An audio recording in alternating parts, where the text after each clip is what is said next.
ਤੇ ਅਗਲੀ ਖਬਰ ਦੇ ਵੱਲ ਵਧੀਆ ਗੱਲ ਕਰੀਏ SYL ਦੀ। SYL ਦੇ ਉੱਤੇ ਜਿਹੜਾ ਸੰਦੀਪ ਪਾਠਕ ਦਾ ਸਟੈਂਡ ਆ, ਕਹਿੰਦੇ ਉਹਦੇ ਮਹੀਨੇ ਨਿਕਲਦੇ ਆ ਵੀ ਆਂਡੇ ਕਿਤੇ ਆ ਤੇ ਕੁੜ-ਕੁੜ ਕਿਤੇ ਆ। ਪ੍ਰਵੀਨ ਜੀ, ਸਰੋਤਿਆਂ ਦੇ ਦਰਸ਼ਕਾਂ ਦੇ ਧਿਆਨ 'ਚ ਹੋਣਾ ਜੀ, ਪਿਛਲੇ ਦਿਨੀ ਆਮ ਆਦਮੀ ਪਾਰਟੀ ਨੇ ਹਰਿਆਣੇ ਦੀਆਂ 10 ਲੋਕ ਸਭਾ ਸੀਟਾਂ ਲਈ 10 ਇੰਚਾਰਜ ਲਾਏ ਨੇ। ਜੀ, ਜੀ, ਤੇ ਉਹ ਇੰਚਾਰਜ ਪੰਜਾਬ ਦੇ ਮੰਤਰੀ ਸੰਤਰੀ ਨੇ।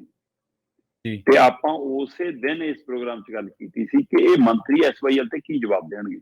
ਹਾਂਜੀ, ਸੋ ਉਹਦਾ ਚਿਹਰਾ, ਉਹਦੀ ਨੀਤੀ, ਆਪ ਦਾ ਸਟੈਂਡ, ਆਪ ਦਾ ਫਾਰਮੂਲਾ ਸੰਦੀਪ ਪਾਠਕ ਨੇ ਸਪਸ਼ਟ ਕਰਤਾ ਕਿ ਲੀਹ ਮੈਂ ਖਿੱਚਤੀ, ਜਿਹੜੇ ਪੰਜਾਬ ਦੇ ਮੰਤਰੀ ਆਉਣਗੇ ਇਸੇ ਲੀਹ ਤੇ ਤੁਰਨਾ ਪੈਣਾ। ਹਾਂਜੀ, ਹਾਂਜੀ, ਇਹੋ ਜਿਹਾ ਜਵਾਬ ਚਾਹੀਦਾ ਹਰਿਆਣੇ 'ਚ ਵੋਟਾਂ ਲੈਣ ਲਈ ਸਾਨੂੰ। ਸੰਦੀਪ ਪਾਠਕ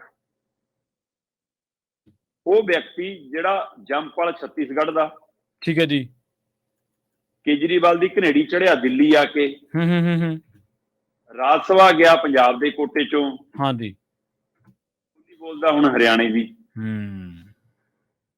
ਫਿਰ ਇਹਨੂੰ ਆਂਡੇ ਕਿਤੇ ਤੇ ਕੁੜਕੁੜ ਕਿਤੇ ਨਹੀਂ ਕਹੋਗੇ ਤਾਂ ਹੋਰ ਕੀ ਕਹੋਗੇ ਜਨਾਬ। ਜੀ, ਜੀ, ਬਿਲਕੁਲ ਸਹੀ ਹੈ। ਪਿਛਲੇ ਦਿਨੀ ਜਲੰਧਰ ਤੋਂ ਨਵੇਂ ਬਣੇ ਮੈਂਬਰ ਪਾਰਲੀਮੈਂਟ ਦੇ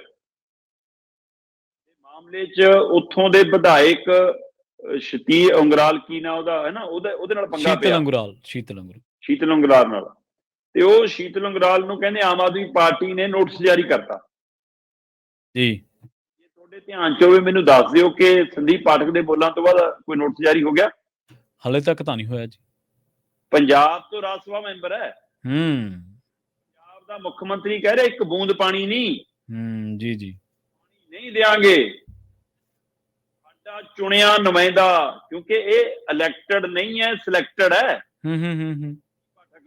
ਤੁਸੀਂ ਸਿਲੈਕਟ ਕੀਤਾ ਤੇ ਤੁਹਾਡਾ ਸਿਲੈਕਟ ਕੀਤਾ ਬੰਦਾ ਅੱਜ ਪੰਜਾਬ ਦੇ ਪਾਣੀਆਂ ਦੇ ਨੱਕੇ ਖੋਲਣ ਨੂੰ ਫਿਰਦਾ। ਬਿਲਕੁਲ ਸਹੀ ਹੈ। ਬਣਾ ਕੇ ਦੇਣ ਨੂੰ ਫਿਰਦਾ ਤਾਂ ਕਿ ਵੋਟਾਂ ਝੋਲੀ ਪੈ ਜਾਣ। ਜੀ, ਜੀ, ਇਹ ਵੀ ਦਾਅਵਾ ਕਰਦਾ ਹੈ ਕਿ ਪਹਿਲੀਆਂ ਸਰਕਾਰਾਂ ਤਿੰਨ ਰਹੀਆਂ, ਦਿੱਲੀ ਤੋਂ ਲੈ ਕੇ ਹਰਿਆਣੇ ਤੋਂ ਲੈ ਕੇ ਪੰਜਾਬ ਤੱਕ ਉਹਨਾਂ ਨੇ ਮਸਲੇ ਹੱਲ ਨਹੀਂ ਕੀਤੇ। ਮਤਲਬ ਸਾਨੂੰ ਹਰਿਆਣਾ ਦੇ ਦਿਓ, ਪੰਜਾਬ ਦੇਤਾ, ਤੇ ਕੇਜਰੀਵਾਲ ਨੂੰ ਪ੍ਰਧਾਨ ਮੰਤਰੀ ਦੀ ਕੁਰਸੀ ਦੇ ਦਿਓ, ਅਸੀਂ ਹੱਲ ਕਰ ਦਿਆਂਗੇ, ਹਰਿਆਣੇ ਨੂੰ ਪਾਣੀ ਮਿਲਣਾ ਚਾਹੀਦਾ। ਸੰਦੀਪ ਪਾਠਕ ਨੂੰ ਤੁਸੀਂ ਕਾਰਨ ਦੱਸੋ ਨੋਟਿਸ ਜਾਰੀ ਕੀਤਾ? ਜੀ, ਜੀ, ਬਿਲਕੁਲ ਸਹੀ ਹੈ। ਸੰਦੀਪ ਪਾਠਕ, ਕੇਜਰੀਵਾਲ, ਰਾਘਵ ਚੱਡਾ ਤੋਂ ਬਾਅਦ ਭਗਵੰਤ ਮਾਨ ਤੇ ਦੀ ਸਰਕਾਰ ਦਾ ਹਾਈ ਕਮਾਨ ਹੈ। ਹਾਂਜੀ, ਹਾਂਜੀ, ਹਾਂਜੀ, ਬਿਲਕੁਲ ਸਹੀ ਹੈ। ਪੰਜਾਬ 'ਚ ਕੋਈ ਫੈਸਲਾ ਹੁੰਦਾ, ਚਿੱਠੀ ਕੱਢ ਕੇ ਦੇਖ ਲਿਓ, ਪਾਠਕ ਦੇ ਦਸਤਖਤ ਹੁੰਦੇ ਨੇ। ਇੱਥੋਂ ਤੱਕ ਕਿ ਉਹ ਆਪਣੇ ਲੈਟਰ ਪੈਡ ਤੇ ਵੀ ਹੁਕਮ ਲਿਖ ਕੇ ਭੇਜ ਦਿੰਦਾ, ਮੇਰੇ ਕੋਲ ਰਿਕਾਰਡ ਪਿਆ, ਜੇ ਕਿਸੇ ਨੇ ਲੈਣਾ ਹੋਵੇ ਆ ਜਾਣ। ਜੀ, ਜੀ, ਉਹ ਸੰਦੀਪ ਪਾਠਕ ਹੈ, ਉਹਨੂੰ ਕਾਰਨ ਦੱਸੋ ਨੋਟਿਸ ਜਾਰੀ ਕਰੋਗੇ? ਪੁੱਛੋਗੇ? ਨਹੀਂ ਪੁੱਛ ਸਕਦੇ।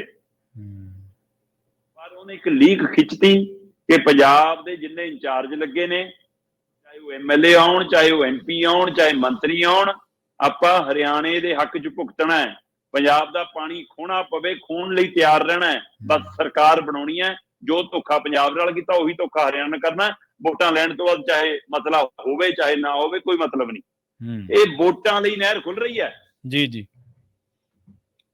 ਜਿਹੜੀ ਕਈ ਵਾਰ ਚਟਾਲੇ ਖੋਲ ਚੁੱਕੇ ਨੇ, ਕਈ ਵਾਰ ਹੁੱਡੇ ਹੋਣੀ, ਦੇਵੀ ਲਾਲ ਹੋਣੀ ਖੋਲ ਚੁੱਕੇ ਨੇ, ਵੀ ਕਾਗਜ਼ਾਂ 'ਚ ਖੋਲ ਲਿਆ।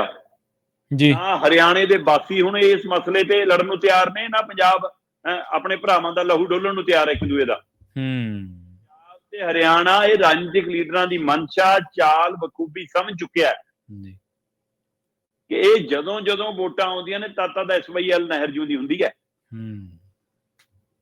ਇਸ ਲਈ ਪਰ ਸੰਦੀਪ ਪਾਠਕ ਨੇ ਚਿਹਰਾ ਦਿਖਾਤਾ ਆਮ ਆਦਮੀ ਪਾਰਟੀ ਦਾ ਕਿ ਸਾਡਾ ਰੰਗ ਵੀ ਉਹੀ ਹੈ ਜੋ ਬਾਕੀ ਪਾਰਟੀਆਂ ਦਾ ਰੰਗ ਰਿਹਾ। ਅਸੀਂ ਵੀ ਰੰਗ ਵਟਾਉਨੇ ਆ, ਹੱਦ ਪਾਰ ਕਰਨ ਦੀ ਲੋੜ ਹੈ, ਸਰਹੱਦ ਪਾਰ ਕਰਨ ਦੀ ਲੋੜ ਹੈ। ਹੁਣ ਸਵਾਲ ਹੈ, ਜਿਹੜੇ ਜਦ ਕਹਿੰਦੇ ਸੀ ਤੁਸੀਂ ਬੇਮਤਲਬ ਬੋਲਦੇ ਹੋ ਕਿ ਜੀ ਆ ਬਾਹਰਲੇ ਲਾਲੇ ਫੇਰ ਕੀ ਹੋ ਗਿਆ, ਲਓ ਸਵਾਦ ਹੁਣ ਇਹਨਾਂ ਦਾ। ਇਲੈਕਟਡ ਅਤੇ ਸਿਲੈਕਟਡ। ਹੁਣ ਮਾਨ ਸਾਹਿਬ ਜਵਾਬ ਦਿਓ। ਜੀ, ਜੀ, ਤੁਸੀਂ ਪੰਜਾਬ ਦੇ ਖਾਤੇ 'ਚੋਂ ਮੈਂਬਰ ਪਾਰਲੀਮੈਂਟ ਬਣੇ, ਰਾਜ ਸਭਾ ਗਏ। ਤਨਖਾਹ ਤੁਹਾਨੂੰ ਇਸ ਕਰਕੇ ਮਿਲਦੀ ਕਿਉਂਕਿ ਤੁਸੀਂ ਪੰਜਾਬ ਦੇ ਖਾਤੇ 'ਚੋਂ ਰਾਜ ਸਭਾ ਗਏ। ਭੱਤੇ ਤੁਹਾਨੂੰ ਇਸ ਕਰਕੇ ਮਿਲਦੇ ਕਿਉਂਕਿ ਤੁਸੀਂ ਪੰਜਾਬ ਦੇ ਖਾਤੇ 'ਚੋਂ ਰਾਜ ਸਭਾ ਗਏ ਤੇ ਤੁਸੀਂ ਕਰਨੀ ਸਿਆਸਤ। ਔਰ ਇੱਕ ਗੱਲ ਹੋਰ ਸ਼ਰਮਾ ਜੀ ਇਹਦੇ 'ਚ ਦੇਖਣ ਵਾਲੀ ਹੈ, ਕਹਿ ਰਹੇ ਨੇ ਕਿ ਦਿੱਲੀ, ਪੰਜਾਬ ਤੇ ਹਰਿਆਣਾ 'ਚ ਸਾਡੀ ਸਰਕਾਰ ਜਦੋਂ ਹੋਊਗੀ ਤੇ ਅਸੀਂ ਕਰਾਂਗੇ। ਮਤਲਬ ਤੁਸੀਂ ਇਹ ਜੀ, ਤੁਹਾਡੇ ਕੋਲੇ ਕਿਹੜੀ ਗਿੱਦੜ ਸਿੰਘੀ ਹੈ ਜਿਹੜੀਆਂ ਪਹਿਲੀਆਂ ਵਾਲੀਆਂ ਸਰਕਾਰਾਂ ਕੋਲੇ ਨਹੀਂ ਹੈ? ਕਹਿੰਦੇ ਪਹਿਲਾਂ ਵਾਲੇ ਤਾਂ ਸਿਆਸਤ ਕਰ ਰਹੇ ਤੇ ਤੁਸੀਂ ਕੀ ਕਰ ਰਹੇ ਹੋ? ਤੁਹਾਡਾ ਕਦੇ ਸੁਸ਼ੀਲ ਗੁਪਤਾ ਉੱਠ ਕੇ ਬੋਲ ਦਿੰਦਾ, ਤੁਹਾਡਾ ਕਦੇ ਸੁਪਰੀਮੋ ਕਹਿ ਦਿੰਦਾ ਹਰਿਆਣੇ ਨੂੰ, ਲਓ ਜੀ ਇੱਥੇ ਵੀ ਪਾਣੀ ਚਾਹੀਦਾ, ਪੰਜਾਬ ਨੂੰ ਵੀ ਚਾਹੀਦਾ, ਕਦੇ ਕਹਿੰਦਾ ਮੈਨੂੰ ਚਾਹ ਦੇ ਕੱਪ ਤੇ ਬੁਲਾ ਲਓ। ਚਾਹ ਦੇ ਕੱਪ ਤੇ ਐਸੀ ਕਿਹੜੀ ਗੱਲ ਆ ਜਿਹੜੀ ਤੁਸੀਂ ਬੰਦ ਕਮਰੇ 'ਚ ਕਰੋਗੇ ਤੇ ਤੁਹਾਡੇ 'ਚ ਓਪਨਲੀ ਨਹੀਂ ਹੁੰਦੀ? ਇਹੀ ਤਾਂ ਗੱਲ ਹੈ, ਜੀ। ਸਿਆਸਤ ਕਰਨੀ, ਹਾਂਜੀ, ਇਹਨਾਂ ਨੂੰ ਝੂਠ ਬੋਲਣਾ, ਇਹਨਾਂ ਨੂੰ ਮਤਲਬ ਕਿ ਮੈਨੂੰ ਇਹ ਲੱਗ ਰਿਹਾ ਕਿ ਨਰਿੰਦਰ ਮੋਦੀ ਤੇ ਇਹਨਾਂ ਦੇ ਵਿੱਚ ਕਾਫੀ ਮੁਕਾਬਲਾ ਹੁੰਦਾ ਜਾ ਰਿਹਾ ਹੁਣ, ਝੂਠ ਬੋਲਣ ਦਾ, ਸਿਆਸੀ ਜੀ, ਢੰਗ ਜੀ, ਰੰਗ ਜੀ। ਦਾ ਤੇ ਕਾਫੀ ਵੱਡਾ ਮੁਕਾਬਲਾ। ਜੀ, ਬਿਲਕੁਲ ਜਿਹੜੀ ਤੁਸੀਂ ਨੋਟਸ ਤੋਂ ਸ਼ੁਰੂਆਤ ਕੀਤੀ ਆ, ਬਿਲਕੁਲ ਵੈਲਿਡ ਪੁਆਇੰਟ ਹੈ ਕਿ ਇੱਥੇ ਤਾਂ ਪੰਜਾਬ ਵਾਲਿਆਂ ਨੂੰ ਤਾਂ ਭੇਜ ਦਿੰਦੇ ਹੋ, ਕਦੇ ਦਿੱਲੀ ਵਾਲਿਆਂ ਨੂੰ ਵੀ ਭੇਜ ਕੇ ਵੇਖੋ, ਉਹਨਾਂ ਨੂੰ ਵੀ ਕਦੇ ਜਵਾਬਦੇਹ ਬਣਾਓ।